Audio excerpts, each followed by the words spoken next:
ladies and gentlemen, broadcasting from Brooklyn, New York, the epicenter of cool, you're listening to the Bruce Montalvo Show. Thank you for joining us, folks. It is All Hallows Eve. That's right, All Hallows Eve. The kids are getting ready to go out and dress up as ghouls, and we are going to bring you one horrifying yet enlightening show tonight with a very special guest. This man is very influential to my work, folks. He really needs no introduction. We have him on the line right now. Legendary researcher and scholar Jordan Maxwell. Let's go to the phone lines and see if he's joined us. Jordan, are you there? Oh, hello, Jordan. Hello.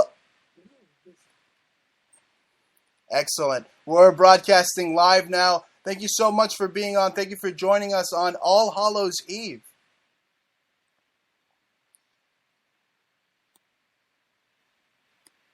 I love Halloween too.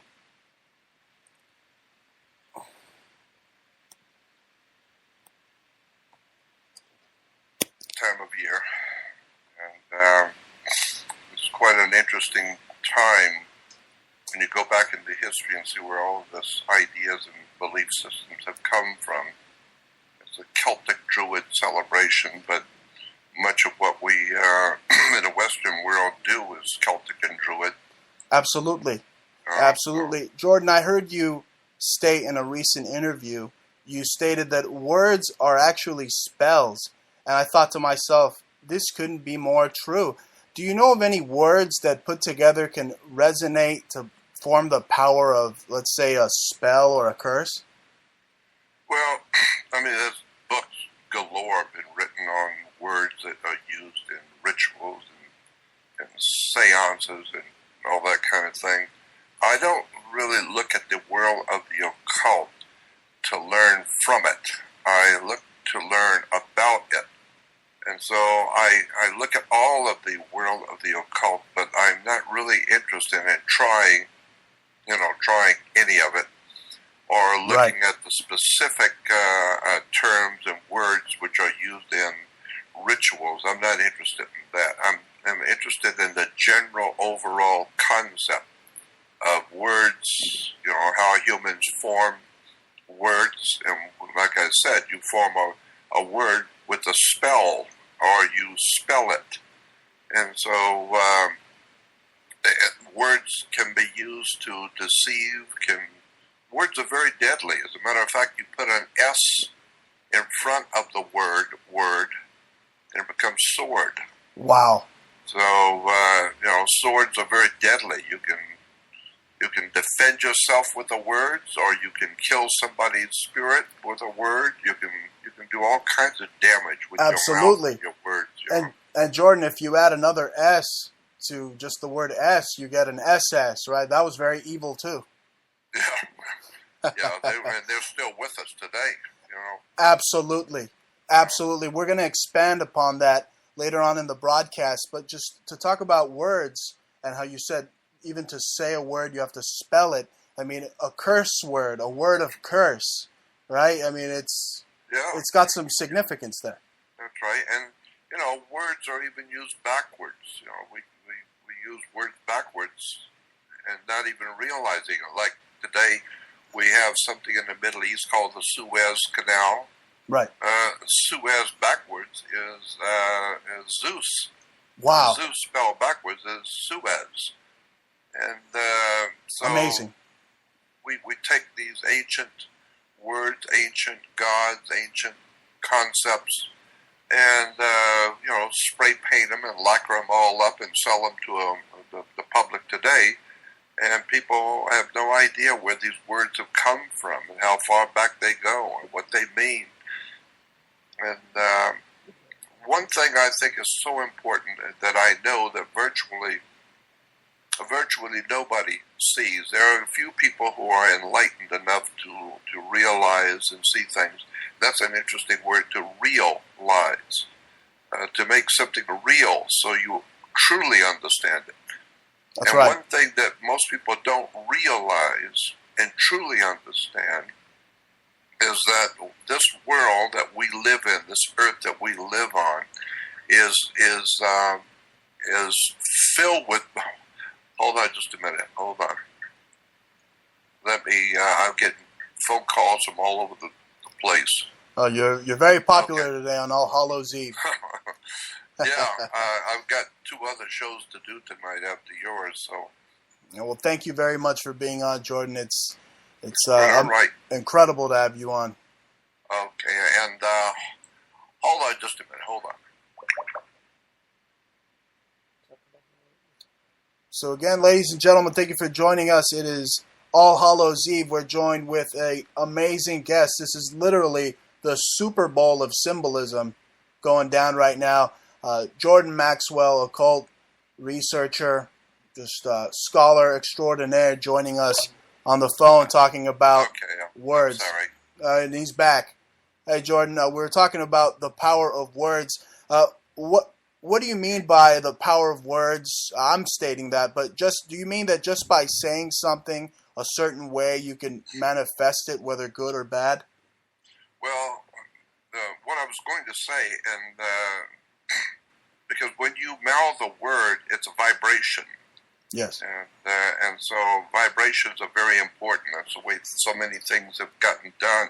As a matter of fact, the Hindus say that's the way the whole world got here, by vibration. So, but what I was going to say is that there is a magical system which is promoted by and feted by and caused by a spiritual presence on the earth. I don't know how far out into space it may go and where it may have come from, and there may be a lot bigger story there, but for the earth and for us, there is a spiritual presence on this earth.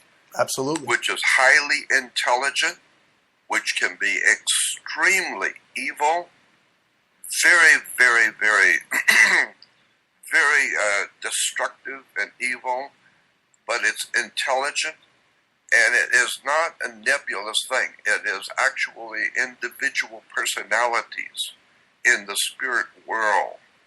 And so just because you don't see them does not mean that they don't exist. Absolutely. And ancient peoples called them, like in the Islamic world, they're called jinns. Right. Christians call them angels, demons, and devils.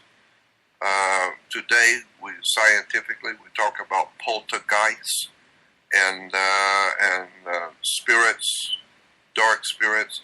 But these, whoever and whatever this is that we're talking about, which is not of our world, but does coexist with us on this planet, unfortunately, humans go about their daily life doing what they do and do not see the presence of other life forms here. Oh, they're completely oblivious. Yeah, totally oblivious. And so much of what is going on in the world today, the chaos and the demonic stuff that's happening with murder and violence and raping and pillaging and the destruction of human life, is all being orchestrated by some things or some ones which are not of our physical world. Now, let's talk about that, Jordan, because today is a very special broadcast, All Hallows Eve. All Hallows Eve, to me, is Halloween. It's Samhain. It's these druidical rituals. Now, I'm thinking Halloween goes way back. I mean, it's in Old English, All Hallows means the Feast of the Saints, but literally, I mean, this goes back to ancient, the Aztec, where they had Quetzalcoatl, the reptile snake god. They had that, and then they had the Egyptians and their beliefs of the netherworld and life after death and reincarnation. All of them did, including the Mexicans today. Once a year, they have their Dia de los celebrations about when they celebrate the dead and it's the Day of the Dead, where they are able to communicate with their dead ancestors, and it's a special day, just like, similar to Halloween. And it continues. It continues today, right, Jordan? I mean, do you think that the children trick-or-treating symbolizes basically like child sacrifice? I mean, literally dressing them up for the golden sacrificial bull, the ancient deity? All of that is connected. All of it's connected. I'm quite sure there's a lot of that too. Wow. But also the idea of the trick-or-treat was also encompasses the idea that the spirits, some of them are good and some of them are bad, and some of them are very bad, and some of them are extremely good. But when the spirit entities, whoever they are dealing with us in the physical world, they can be very, very mischievous and be very vindictive and trick you and make you think that they are your friend, then at the last moment trick you and laugh at you from the other side of the veil, that right. You don't see them. And so it's like a trick-or-treat. And the idea was that you serve the spirits, and maybe they will be good to you. Maybe they will do something good for you. But don't count on it. Most likely it's going to be a trick instead of a treat. Absolutely. And so we still, like I said, we still honor those ideas and concepts because there's something to it. There right. really is something to it. Have you ever seen any ghosts, Jordan? Well, I've seen a lot of things. Yes, I don't know if I would call them ghosts. Right. I've seen spirits many times. I've seen spirits in my bedroom. I've seen some incredible things with my own eyes that I don't like to talk about because people are going to immediately assume you're crazy. Well, I'll tell you this, Jordan. I got a story for you since it's Halloween, and I've heard a lot of your stories. I've followed your career for a while, but here's one of mine. I was traveling to Austin, Texas, and in the sky, I saw a huge apparition, would look like a horned bull formed out of a cloud formation. Now, I try to reason with myself, like, it was just a cloud formation. But then I went and I looked it up, and warning clouds are actually in the Bible. They speak of clouds of warning. So to me, it looked exactly like the horned bull, Moloch. It really freaked me out. That's a scary story from me. Yeah, I know. Well, I'm sure things like that happen all the time. In a ghost town, too. It was in a ghost town.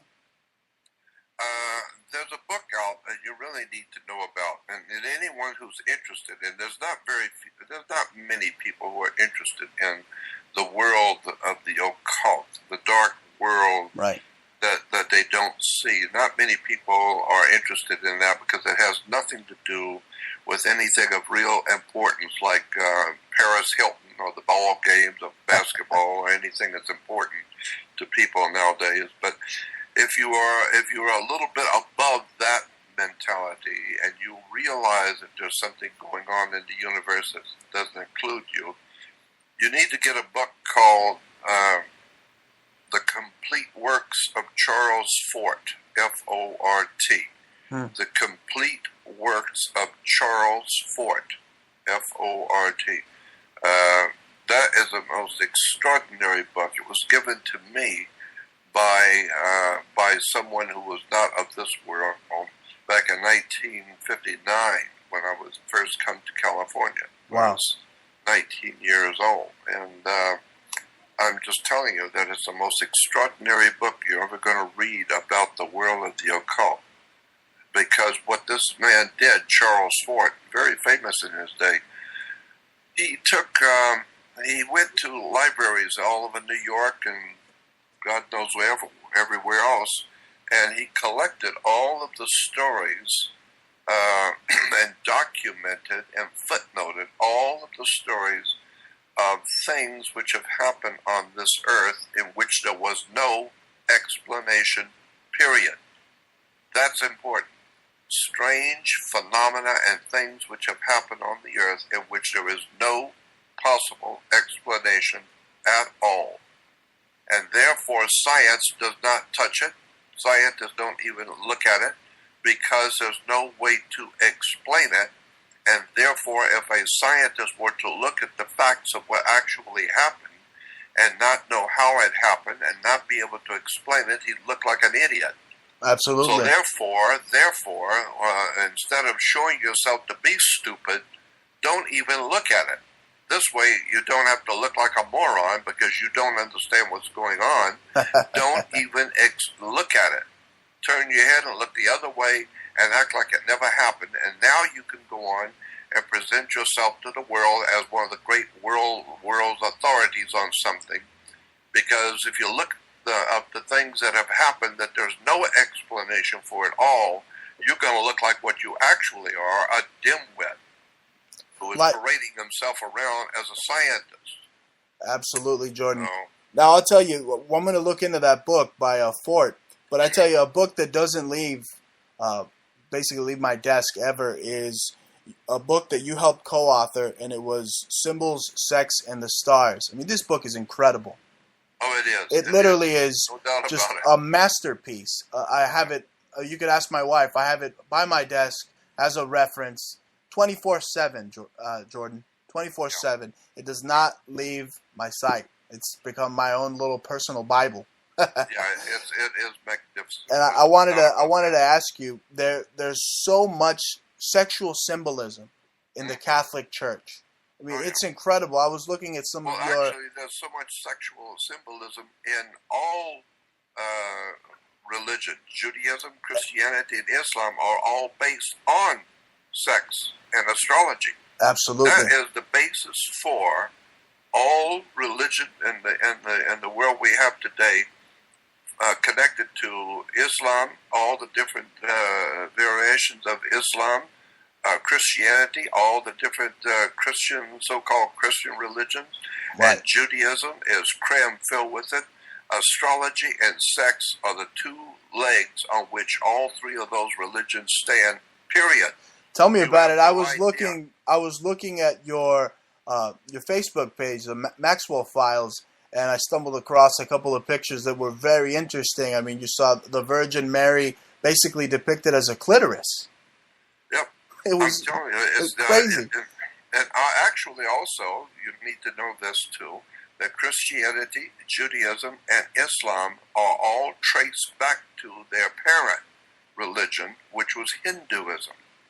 The Hindus gave birth to Christianity, they gave birth to Judaism, and they gave birth to Islam. All three can be traced directly back to Hindu. Jordan, that's very interesting because, I thought something a little different. I thought it was Zoroastrianism.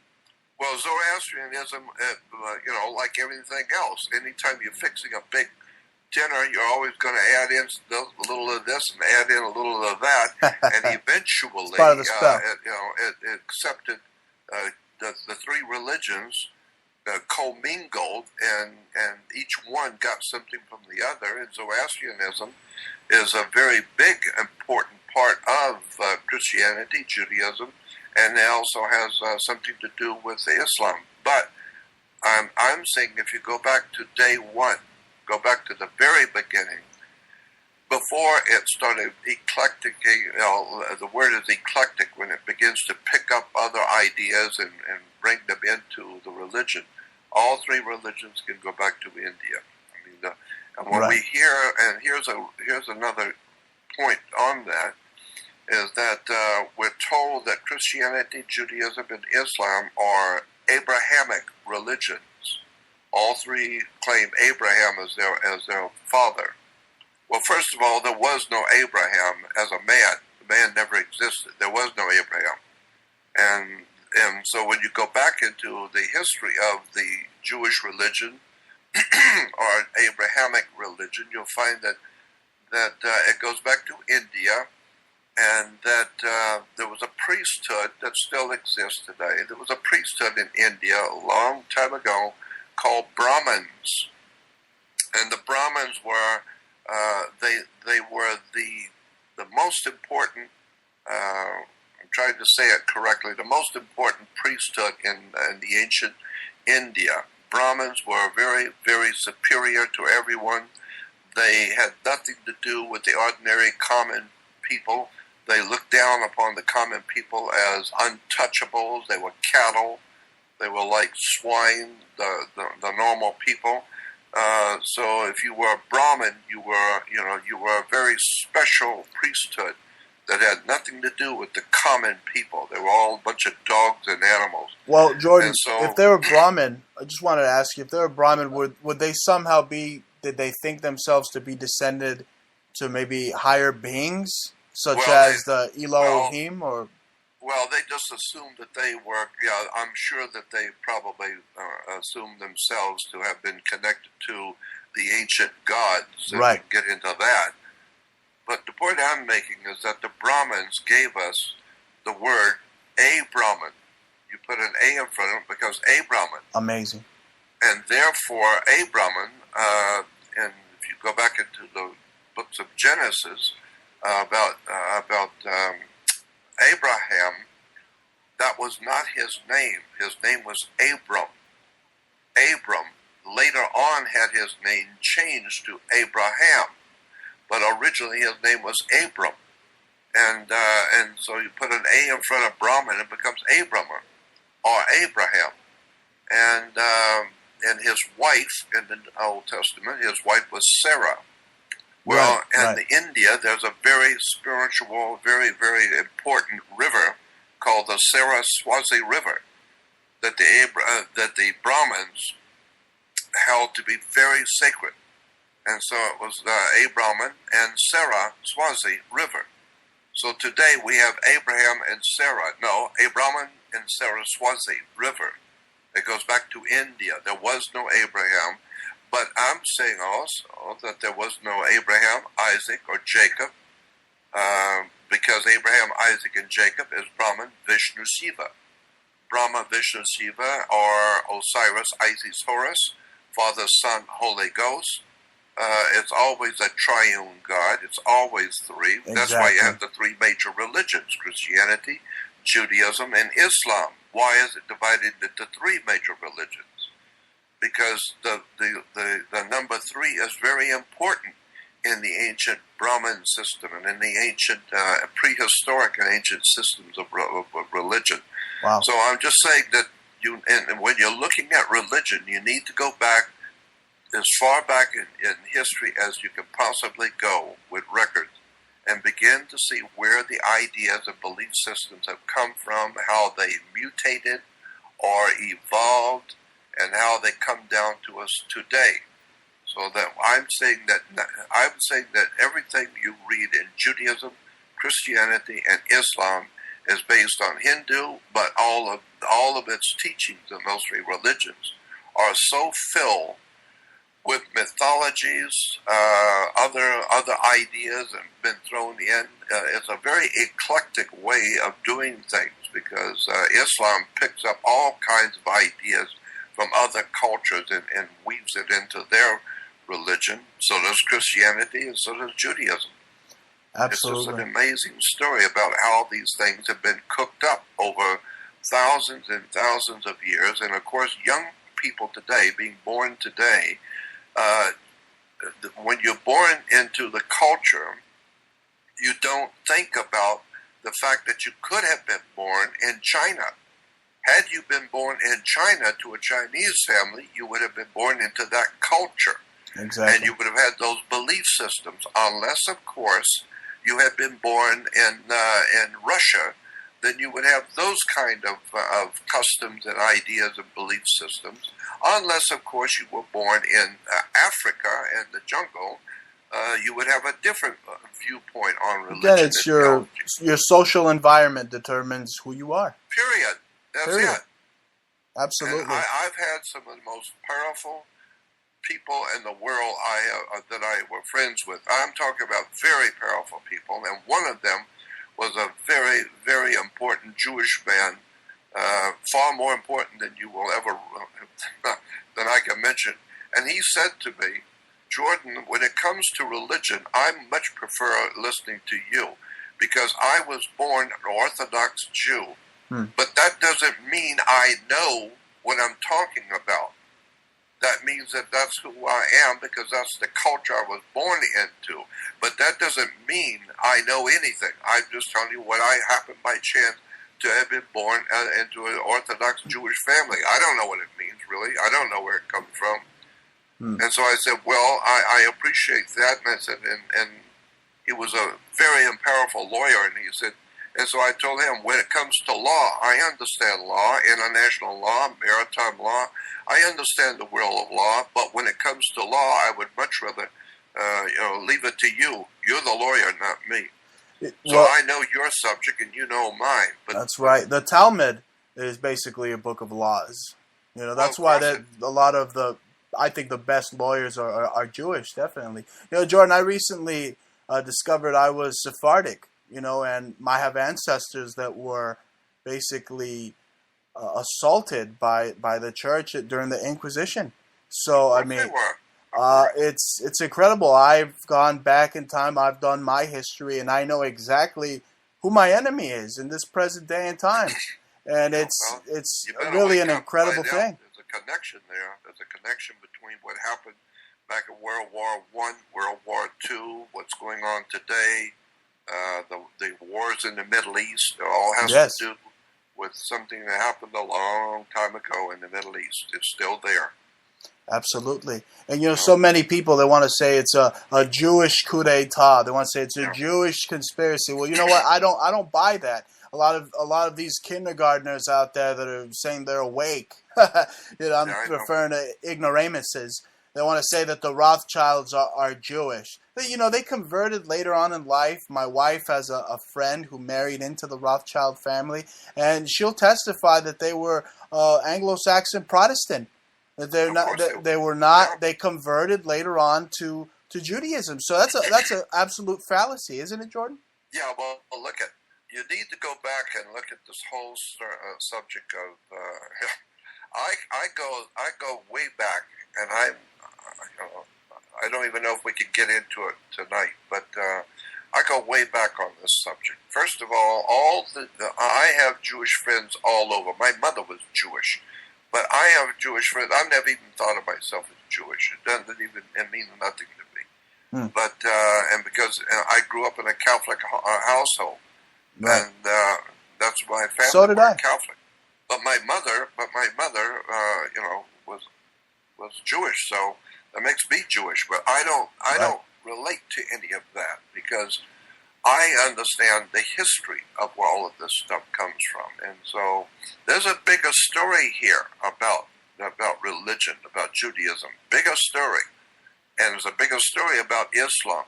There's a book, there's a 2-volume set book that you really need to have about Islam. It's probably the most definitive work I have ever seen done anywhere on the earth. It's an incredible book, and you can get it. If you want to do it now quickly, you can get it still free on the web as free ebook. And it's called Moon, M-O-O-N, then hyphen, and the letter O, then a hyphen, and theism, the word theism. Moon-O-theism. Moon hyphen O hyphen theism. Monotheism is about 13 to 1,500 pages between the 2 volumes, 750 apiece, something like that. Huge volumes, but it's the most incredible book I've ever picked up on Islam because it examines every tiny facet of Islam, where it came from, where the symbols, the words, the terms, the language, the culture, where the entire religion actually, in fact, comes from. Go to the encyclopedia and look up Mithraism and read all of the story about the god Mithra, and you will see it's the identical same story of Jesus. Absolutely. So that's how Christianity got to be so important, because it was already here. It's already in the empire called Mithraism. So later on, they just changed Mithra to Jesus and keep the same identical religion with the same identical teachings. And therefore, It's referred to today as the Roman Catholic religion. But what people don't realize is the word Catholic is a Latin word, which means universal. All over the world, universal is Catholic. Therefore, air is Catholic, water is Catholic, stupidity is Catholic, people are Catholic, dirt is Catholic, because all of these things exist all over the world, and that's what the word in Latin means. Catholic simply means worldwide, all over the earth, universal, it's everywhere. And Right. so Rome, you put the word in front of Catholic, Rome, so it's the Roman universal world religion. And we would call it Christianity. No, it's a Roman universal religion. It's called the Imperial Cult of Rome. The Roman religion today we call Christianity. Vatican, Rome, the Holy Father, Pontifex Maximus.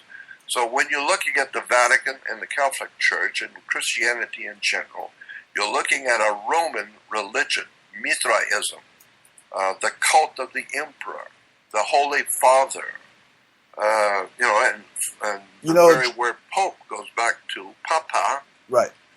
And Papa, in the ancient languages of Europe, in that ancient language, Papa meant a door.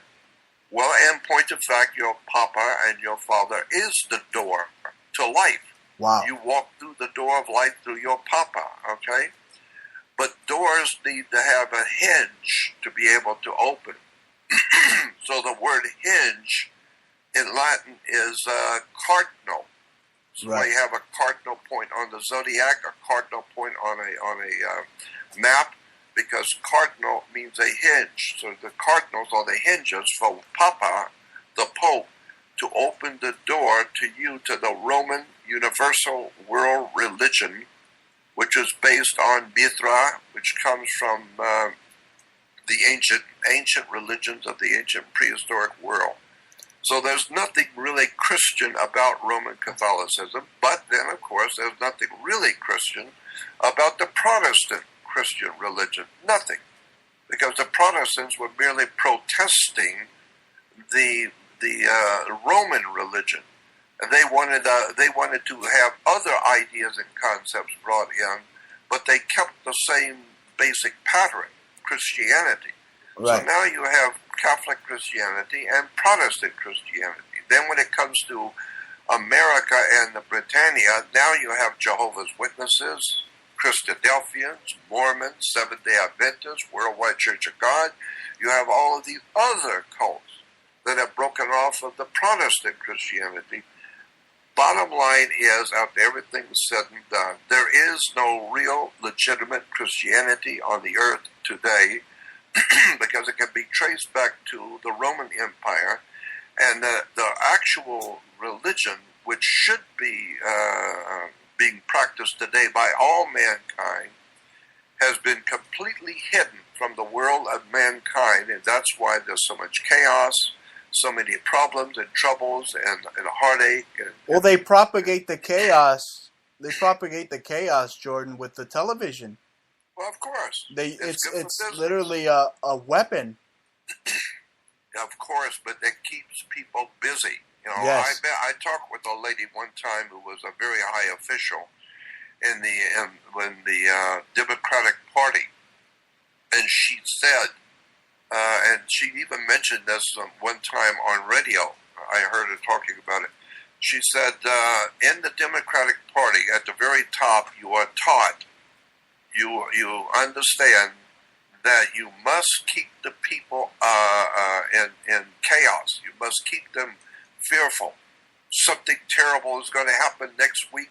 Something horrible is coming next month. Right. You've got to keep the people agitated and worried, sick, and because that way they don't have time to think about what's really going on. That and they got to keep the people in debt, because in Babylon, the masters knew that if they kept their people in debt, they would work harder. Well, of course, that's what even the British have said. That was a British term. Yes. keep the people poor because they become more controllable, and they work harder. They have to keep working harder to stay up, to stay alive. They have to work harder. So if you start letting them be and giving them what they work for, then they will become lazy. Right. So the best way to keep people from becoming lazy is to make them starve, so they'll work harder. Wow. It's just an idea. It's just a concept of how to trick people into working harder and making more money for you.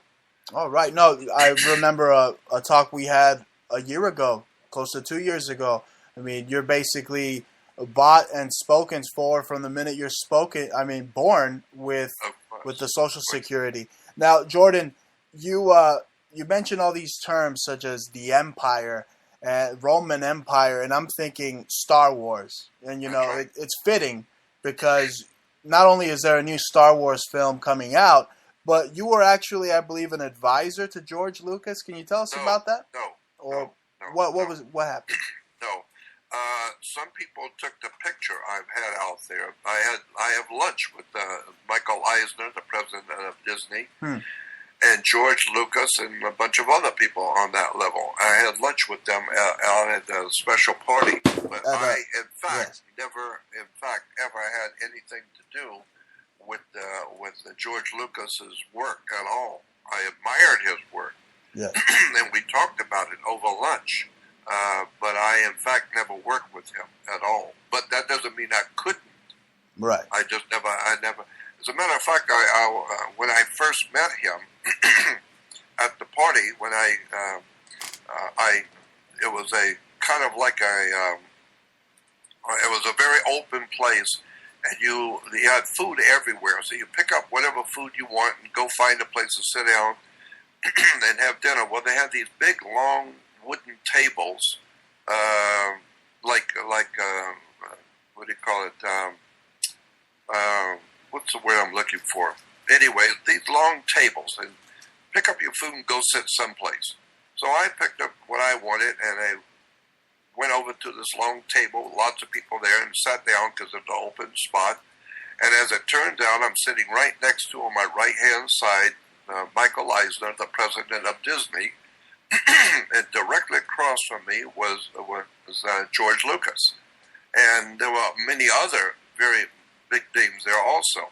And so I'm sitting here having lunch with them, talking, and George Lucas said to me, he said, he introduced himself, I shook his hand, and I told him my name, and he said, Jordan, you've got a book, it's a red-covered book, and something about the church doesn't want you to read. And I said, yes, I do. And I said, I'm very happy that you know about that book. And he said to me, I don't read a lot because I don't have time, but I pay other people, to do that kind of research for me. Right. But my wife particularly made me read your part in that book. She got the book, and she was reading the stuff you were talking about in the book, and she made me sit down and read your part. That's why I remember the name so well, because I don't read that much. I have other people doing it. Yeah. But I did read your part, and I was very impressed with that. And he said, do you have a business card? And I did. I gave it to him. And then Michael Eisner, I asked, well, what are you talking about? So then George Lucas and myself were telling Michael about, religion and all the stuff I was into. So I was very delighted to be able to have lunch with the two of them and everybody else that was there. But in point of fact, no, I never worked with him. I would love to. I would love to do that. Well, I'm sure they took notes, Jordan, because I see so much occult symbolism in Star Wars, and I know you do too. Well, yeah. There's occult symbolism everywhere, coming directly from me in a lot of motion pictures, especially I believe it. in National Treasure 1 and 2 and Da Vinci Code. A lot of stuff in there came directly from me. I wanted to ask you this though. I mean, the deity. I'm sure you've seen the little green guy in Star Wars, Yoda. Yeah, Yoda. I have seen him depicted in Eliphas Levi levy of course, literature. of course. I mean, he's a Rosicrucian deity. Yoda is. That's right. That's exactly right. And one of my dearest friends in this world was Manly P. Hall, and Manly Hall put out a book in which it's called what was it called? The Secret Teachings of All Ages, and in it, a beautiful color picture of little Yoda, and he's explaining who he is. Yeah. Wow. So, now, could the Jedi be or symbolize Freemasons? I suppose so, and probably a particular faction of Freemasonry. Like I said, Manly P. Hall was one of the foremost authorities on the earth and of the occult world. I don't think there was ever a man on the earth that was as brilliant and as profoundly wise and well read as Manly Palmer Hall. Oh yes, and, his works on Babylon. You can take a drink of water if you want, Jordan. Yeah, I know that. No, but his work with Manly P. Hall's work with the whole Babylon series. I mean, I play that from time to time on the station. I mean, it's pretty riveting. Is that who did that Babylon series? Who did that? No, not Bill Cooper, but I mean, he did a lecture. I believe Manly P. Hall did on the ancient origins of Babylon that I like to listen to in particularly. But most important thing in my book that Manly P. Hall did for people today to hear is if you go on his website, manlyphall.org, manlyphall.org, there are 8 90-minute lectures on astrotheology. Right. Those are the most, that 8 90-minute free, they're free, just go there and listen to them, are the most important 8 lectures I've ever heard anybody do in this world. It's the most important stuff ever. Absolutely. And good, in groundbreaking. That he explains all of the stuff that's going on in the concepts and ideas in Judaism, Christianity, all the belief system, where they really come from. It's manlyphall.org. Very simple. And they have I'm out here in Brooklyn, New York. They have a museum. I know they have the Philosophical Research Society in Los Angeles back there with you, but they have a museum, the Manly P. Hall, here in New York as well. Oh, I didn't know that. Yeah. Manly Hall was a very close friend of mine. When he passed away, he left me all of his research journals as a gift to me. I was shocked and amazed when the president of the university called and said, I knew that Manly had passed, and he said, Manly Hall wanted you to have something as a token of his friendship, so come pick it up. And I asked him, what is it? He said, no, just come pick it up. Well, I drove up from San Diego that very day. Right. And he left me his entire collection of his research work, left it to me. And I was just amazed. That's priceless, absolutely priceless. It truly is. It was priceless, and he left it to me. But it's gone now. Somebody burned everything I owned. I had it in a warehouse. Oh my God! Burned the warehouse down. I heard about that last year. I heard you were having some problems, Jordan. And I really hope and pray things are going well for you, and people are listening. If you're tuned in, ladies and gentlemen, buy his books. Go to JordanMaxwellShow.com. Donate. Do everything you can, because this is a rare gem. He's a true cavalier in the world of occult symbolism, folks. I mean, you wouldn't have El Gran Montalvo right here if it wasn't for forefathers like Jordan Maxwell in the occult research world. So that's my plug. I appreciate it. Thank you. Yeah, but if you go to Jordan Maxwell, that's Jordan like the river Jordan Maxwell show, Jordan Maxwell show. Right. Because there is a JordanMaxwell.com, but that one doesn't belong to me. That was stolen from me. And so don't go there. JordanMaxwell.com, leave it alone. It belongs to criminals who stole it from me. They hacked my old website, Jordan. I know how you feel. They Well, steal and things all the so, time, don't they? Those bastards. yeah, well, that's all right. What goes around comes around. They'll get there soon. But anyway, if you go to JordanMaxwellShow.com, and you will see at the top, you'll see on the banner that says Research Society.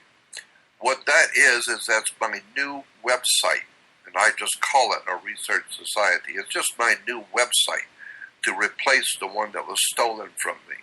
So I'm downloading all of my work, all the many years of documents and ideas and concepts and systems and where they come from and words and terms and symbols into a whole new website. It's brand new. And so if you want to join, it's right there. Go to Jordan Maxwell Show and you will see Research Society. Click on it and join. I'm pouring in all kinds of stuff over the years that I've been collecting. And so I want to put the stuff out there. But incidentally, I do not intend to put my work out into the public any longer. Right. I intend to do what I'm doing now is I'm putting it into a research club, so to speak, a research society of sorts, meaning that I am keeping it private. You have to join to be a part of what I'm doing, because I've been giving stuff away since 1967, giving away all the documents, knowledge, and everything, and I've never gotten anything for it. And now at 75 years old, I can't even afford to keep my website going. So I decided to take my work off the public. I mean, there's enough stuff out there already on YouTube and on the web about me and my work. Right. So if you want to get in on my work today and what I'm doing and downloading all the stuff that I'm into, then just join the Research Society. That's all I would say. Absolutely. And I'm joining today, ladies and gentlemen. I'm joining Jordan Maxwell's Research Society. Jordan, I would like to have you on the broadcast as much as possible. I think we're a great duo. I have a premium outlet with TalkStream Live, very high number of top 50. So people are listening. I mean, they've been listening to you. They're listening to me. And I really would like to bring you on more often. Well, let's do it as a regular thing then. I don't care. Oh, man. Talk about a dynamic duo. Now, we got some more time left. I mean, how much time do you have left, Jordan? Would you like to do maybe another 30 minutes with us? Yeah, we could do another 30 minutes. I have a show at 7:30. Excellent. Excellent. So great. Well, let's go back to Star Wars again and the symbolism that's in Star Wars. I see one of the main antagonists, and that's Darth Vader.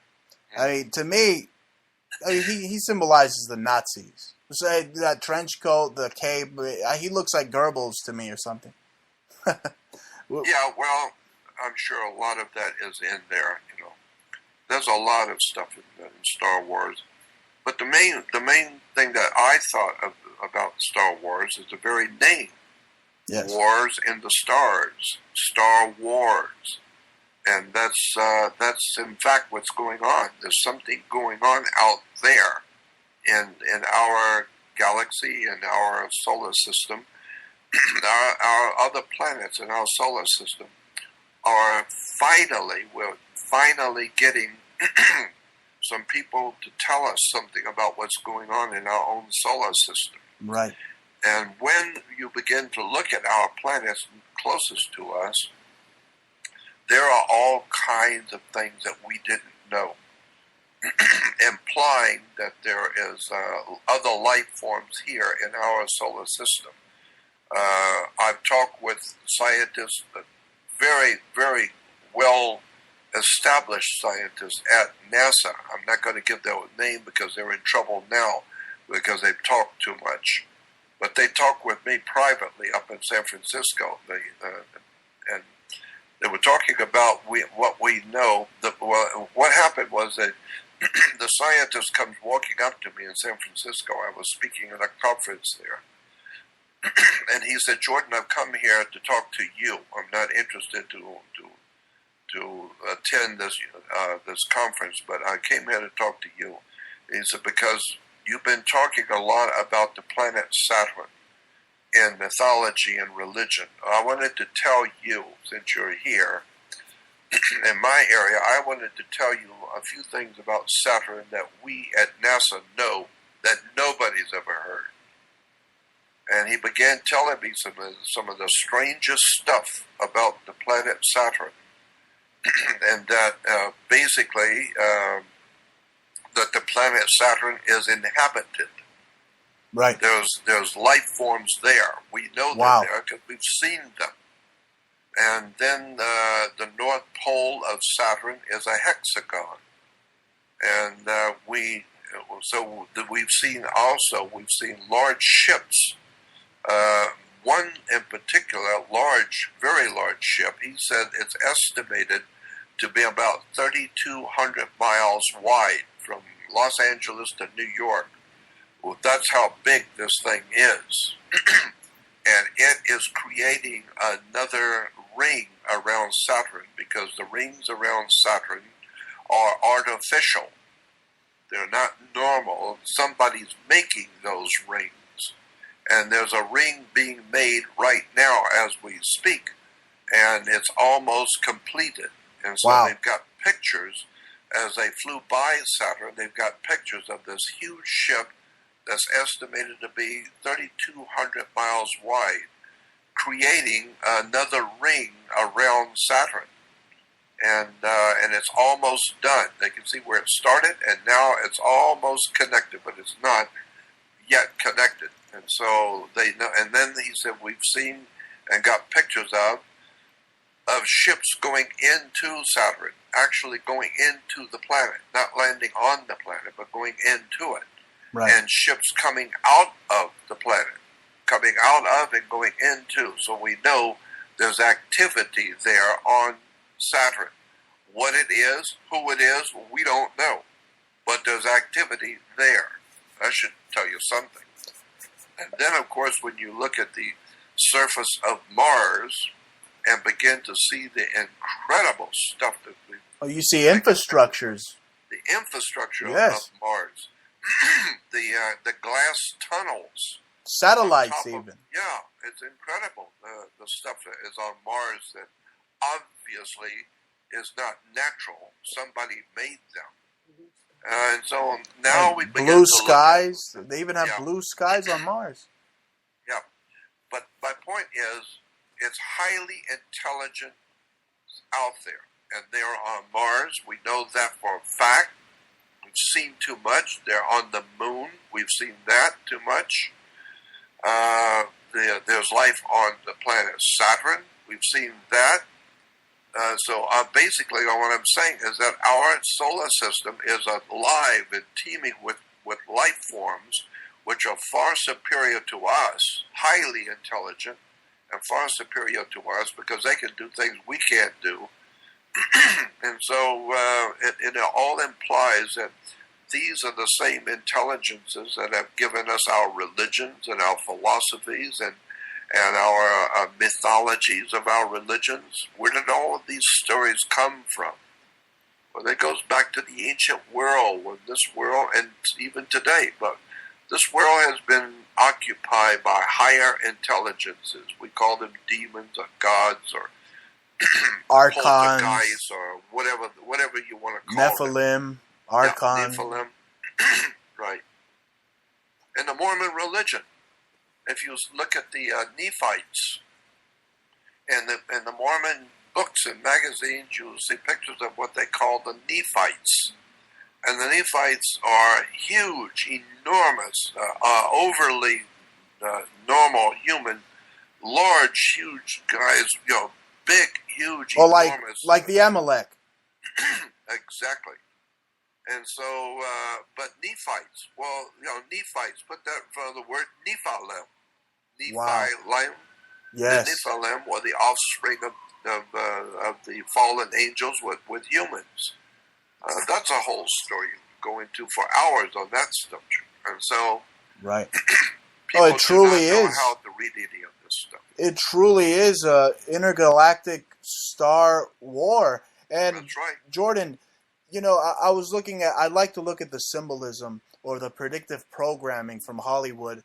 And we'll get into that in just a little bit. Just wanted to mention in the new Star Wars movie, I mean, the symbol of the Sith, who I believe represent the Jesuits, is actually a Vatican Knights of Malta cross. I mean, the lightsaber is a Knights of Malta cross. I was blown away when I saw that symbolism.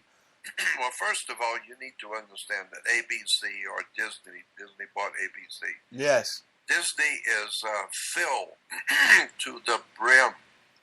I'm talking about filled to the brim with Illuminati occult symbolism, words, and it's just pouring out. Yes. Pouring out into the world occultism on a level and amounts and a level that's unbelievable. Well, they talk about the magic of Disney. Yeah, but I'm saying it's really very dark. Yes. I'm talking about something different than just slipping in symbolism of ancient religions and all that kind of thing. No, I'm talking about something different. What I'm talking about is a profound, awesome outpouring of seditious, incredible propaganda based directly on the Illuminati symbolism from the 1700s, the dark occult symbolism going back into the devil worship and demon worship, going back into the Middle Ages. I mean, there's a lot of very, very powerful, scary stuff going on at Disney and ABC that people just don't know about. They don't see it. Jordan, they literally have 666 on the Disney logo. No, that's what I'm talking about. And right in the castle, I've seen so much symbolism. I mean, from Isis and the pillars of masonry, both Jacking and Boas. I mean, it's all over their work. Well, it's sexual symbolism. I mean, when I was a kid growing up, I saw The Lion King, and I didn't notice it right away. But Simba goes and he lays down on the grass, the lion Simba, and from the embers or the dust where he lays down on the rock, they go up into the sky and they spell up sex. That's right. Mm-hmm. And that goes into the subconscious.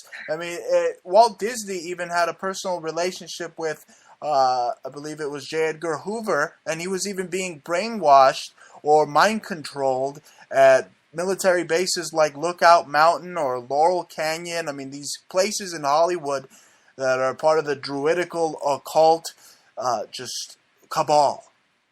Yeah, well, I lived in Los Angeles, and yeah, me too. Studio City was walking distance to me, and Laurel Canyon, that's a whole story in itself. Laurel Canyon and Studio City in the outskirts of Los Angeles, out in the valley it's called, and that's where Nazism was born.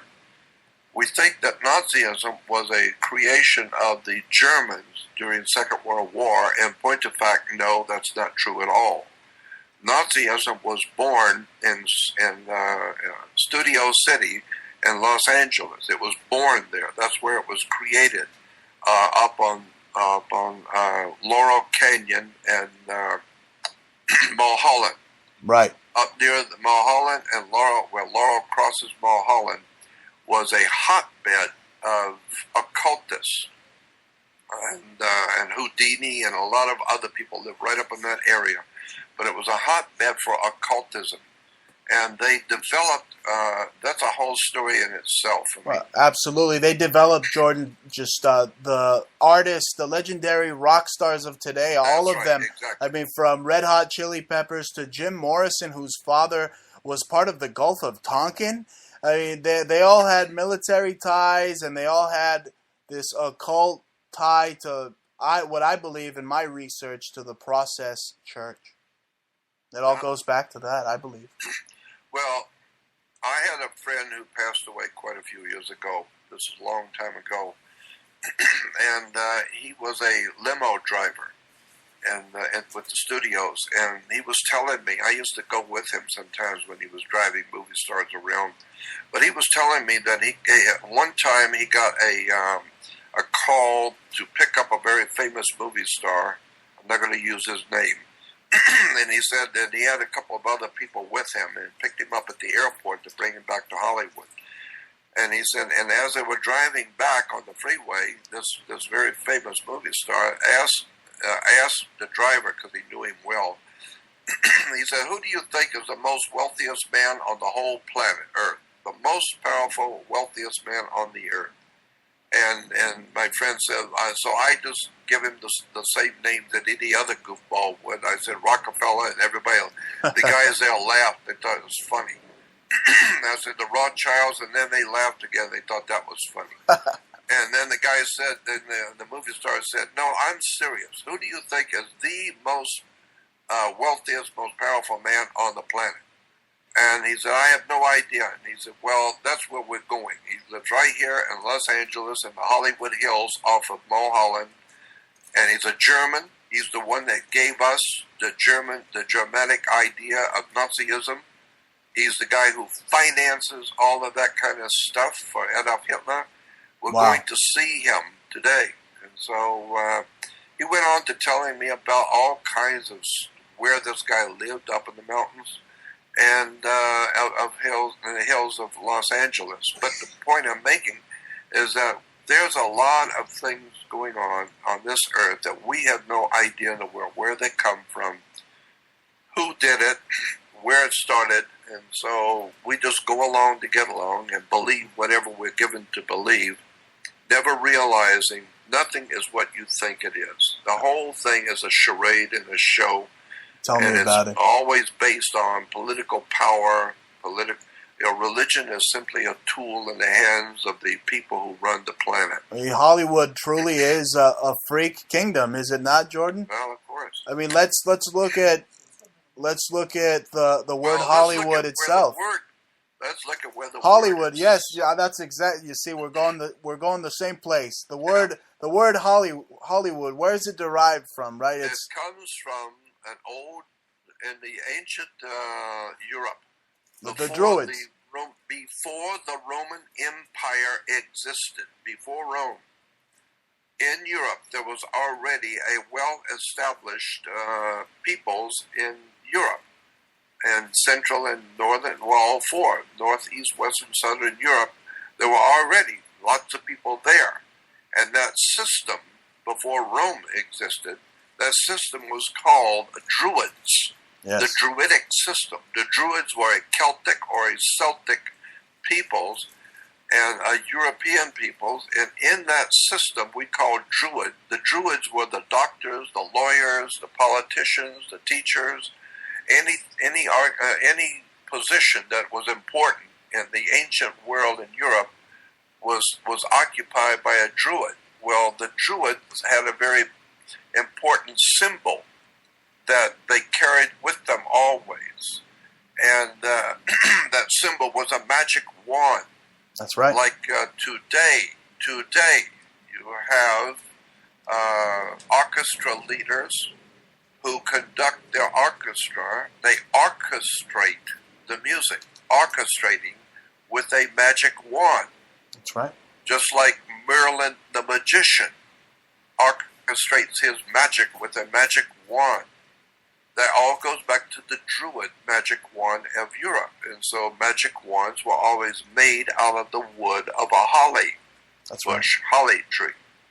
And so it was always made out of a holly wood. Right. I mean, So the Freemason used wands, right? But I'm talking about an ancient, far, far before Freemasonry ever existed. I'm talking about a culture of people called the Druids, and they had a system of magic. And over that magic, they used a symbol to manipulate that magic called a magic wand. Right. And today, people do not realize that in Christianity and in Judaism, virtually every time you will see a picture or a sculpting or a picture of Moses, he always carried a magic wand. Any time in the churches of Europe, throughout all of Europe, when you see sculptures and pictures of Jesus doing miracles. He's always doing a miracle with a magic wand everywhere. Right. People do not realize that there are many sculptures all over Europe and Christian cathedrals and churches showing or painted pictures showing Jesus doing his miracles with a magic wand.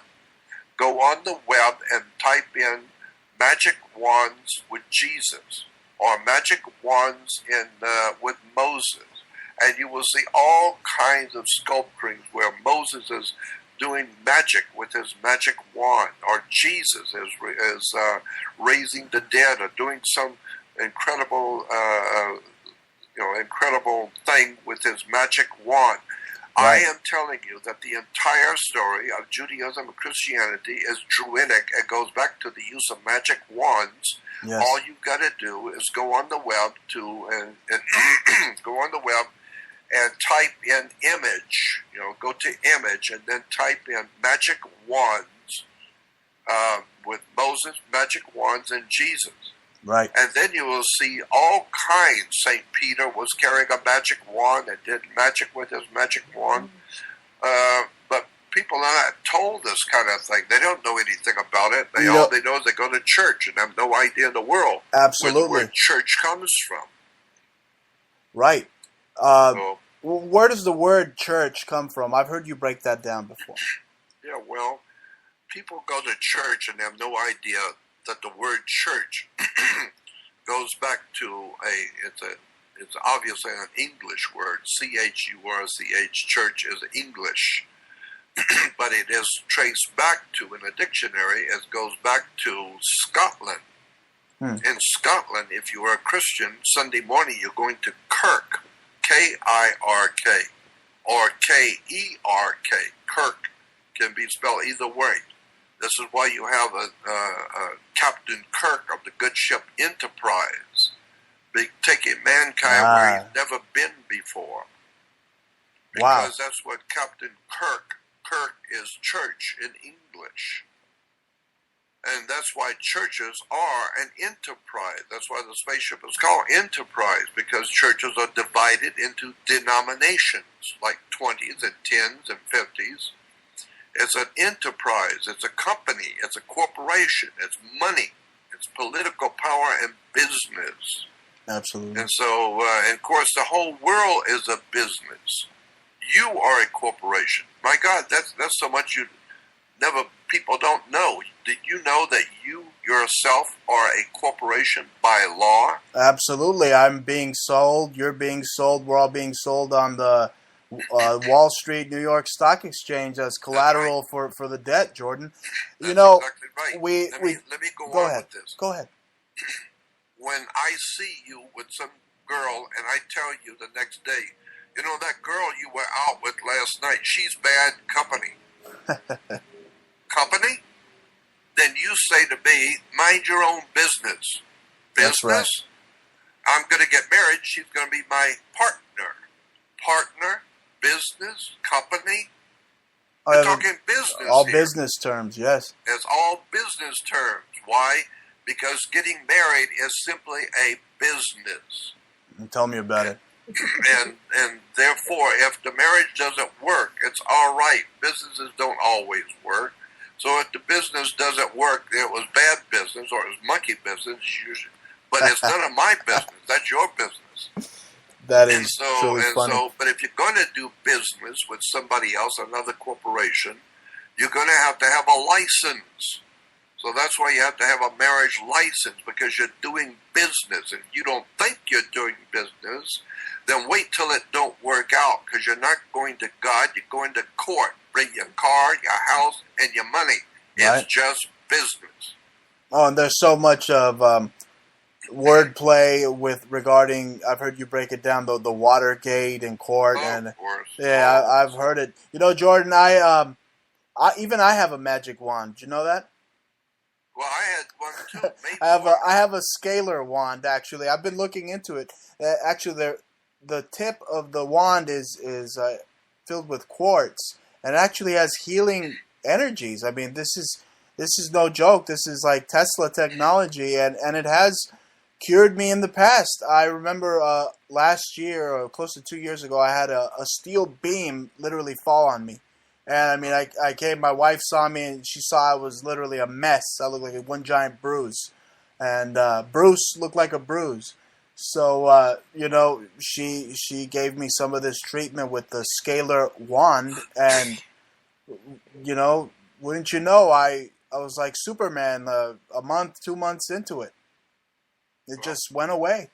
I'm just telling you, there Amazing. is something to all of this. Magic. Yep.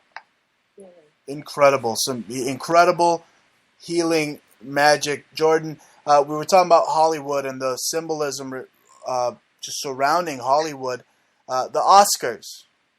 The Oscar looks like the Egyptian deity Horus or Ptah, does he not? Yeah, Ptah. Yeah. That's where it comes from. Yeah. And on my website, I've got a picture of the, what is it called? The Academy of Arts and Sciences.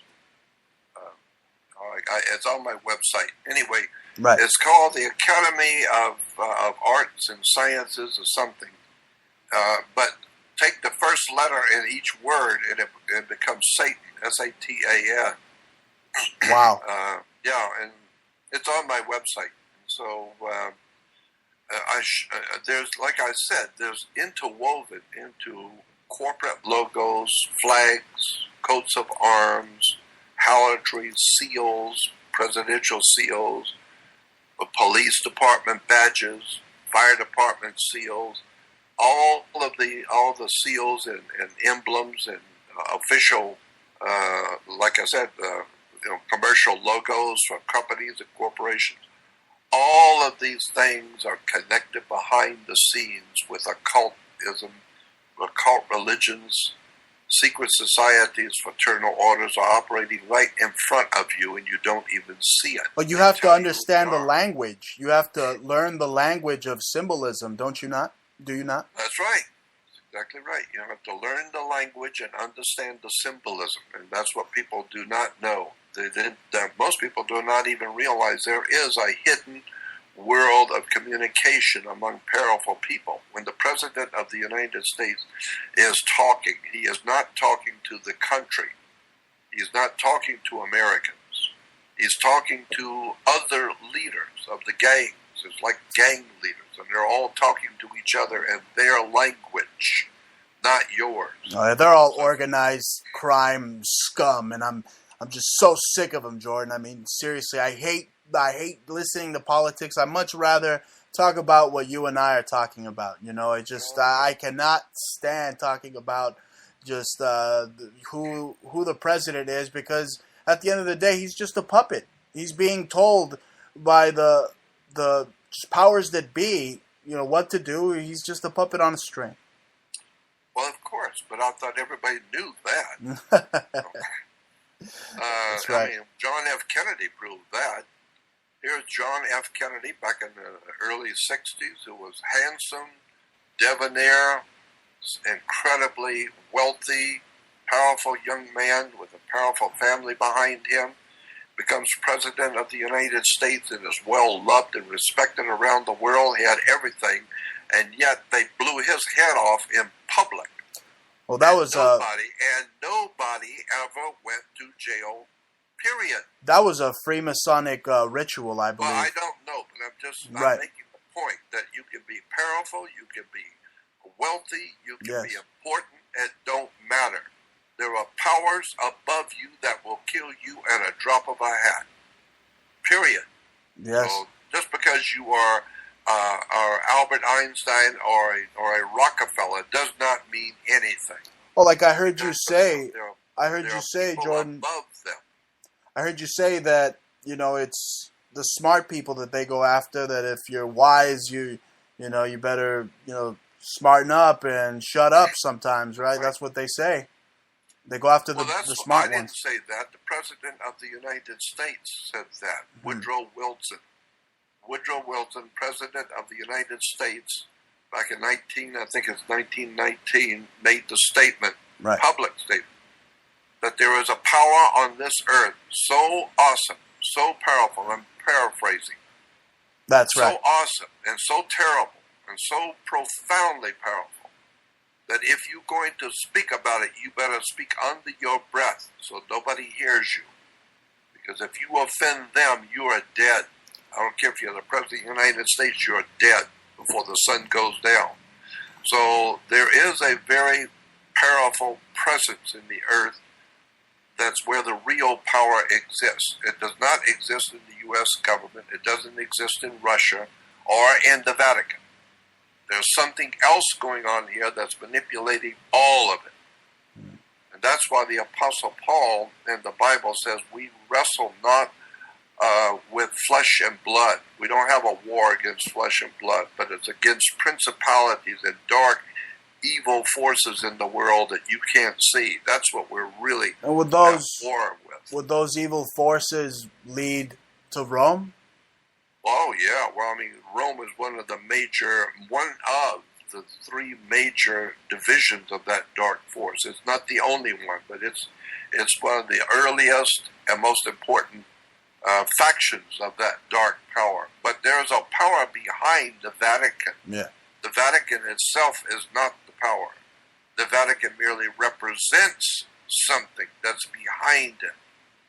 Just like the president is not the power in this country, never has been. He merely represents a power source in Washington, D.C., but there's something that's behind it that he represents. He's not the power, but he represents the power. Well, the same thing with the Pope. The Pope is not the power. The popes can be killed. My God, there's been plenty of them killed. And some of them just get so dirty that they have to quit. You know, Jordan, so, you mentioned the Pope, and when he was here recently, I went to St. Patrick's Cathedral, I believe a week before the Pope was there. And I took a look around, and I saw so much occult symbolism, not just around Rockefeller Plaza that has Prometheus and Atlas, but in front of the St. Patrick's Cathedral, and I made a video about this, there's Kali, there was Buddha. I mean, it seemed like the perfect place for the false prophet of hope, the false idol, this dope, to show up and give this just the perfect place for his idolatry. Yeah, well, I mean, the first time the Pope came to New York after 9/11, the Pope came to Ground Zero. He came on the 20th of April, April 20th. April 20th is the day the Pope came to visit Ground Zero. I think that's interesting. April 20th, Hitler was born on April 20th. Absolutely. Does that tell you something? So, wow. And so, and why did they call it Ground Zero? Exactly. Why is that place in New York where the World Trade Center stood called Ground Zero? Oh, it does tell me something, Jordan. It tells me that 9/11 was a Nazi job. And if we go back and we study who allowed the Nazis to escape persecution, escape justice, they escaped through the Vatican rat lines, through the Pope, through Pope Pius, who gave his final order and even initiated the death camps in the sequence of a pentagram. Yeah. And many death camps had this hidden symbolism. I saw a picture on your Jordan Maxwell Files profile page on Facebook. It had one of the concentration camps was actually the Eye of Horus. Yep, you got it. That's exactly right. So all of this stuff is mixed in such a way that nobody sees it. That's why the Bible has... It's terrifying. That's why the Bible says that you look with your eyes, but you do not see. And you listen with your ears, but you do not hear. And with your heart, you do not get the sense of it. What it's saying is you're looking at the stuff every day, you're hearing it every day, and you don't get the sense of it. You don't see it. Right. That's why people today do not see what's right in front of them. And that's funny because... But the point I was making the point I was making about Ground Zero is that's a term used for the atomic bomb. Wow. the atomic bomb was where it was dropped at Hiroshima and Nagasaki, and where it was tested in White Sands, New Mexico. They called that the term was ground zero. Ground zero means where the atomic bomb blew up. Absolutely. Now, why would they call the World Trade Center area ground zero? Is that a message there? Are they telling you something? Ground zero, atomic bomb? Yes. Wow. The future plans, probably predictive programming for the future or today.